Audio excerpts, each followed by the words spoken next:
السلام علیکم ناظرین، سبز پتوں والی تمام سبزیوں میں قدرت نے شفا رکھی ہے۔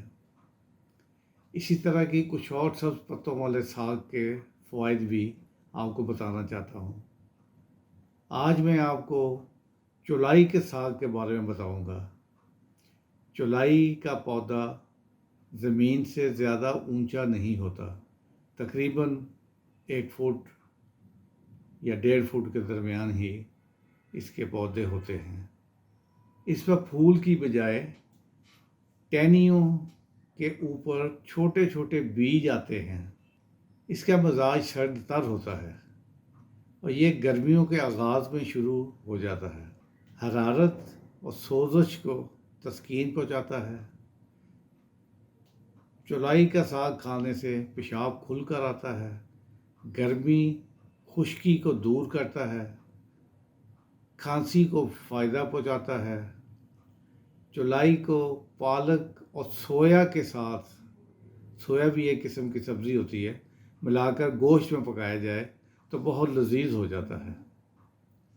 ناظرین، یہ خون پیدا کرتا ہے، سالے خون پیدا کرتا ہے اور اس کے متواتر استعمال سے پتھریاں خود بخود نکل جاتی ہیں۔ بلڈ پریشر کے لیے فائدہ مند ہے۔ اس میں کیلشیم، وٹامن سی اور وٹامن ای بہت ہوتی ہے۔ ہڈیوں کو مضبوط بناتا اور وزن کو کم کرتا ہے۔ کولیسٹرول کو بھی نارمل رکھتا ہے۔ اگر کوئی زہریلی چیز کاٹ لے تو اس کا ساگ زہر کے اثرات کو نہ صرف کم بلکہ ختم کر دیتا ہے۔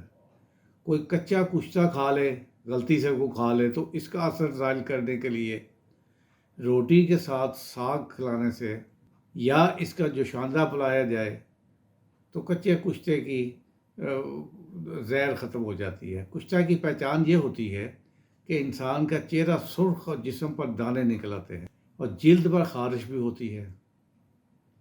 اگر آپ صحت مند رہنا چاہتے ہیں تو چولائی کا ساگ کھائیں اور انجوائے کریں۔ ناظرین، چینل کو سبسکرائب کرنا نہ بھولیے تاکہ روزانہ آپ قدرت کی نعمتوں سے مستفید ہوتے رہیں۔ انشاءاللہ قدرت کی کسی نئی نعمت کے ساتھ کل ملاقات ہوگی۔ خدا حافظ۔ السلام علیکم۔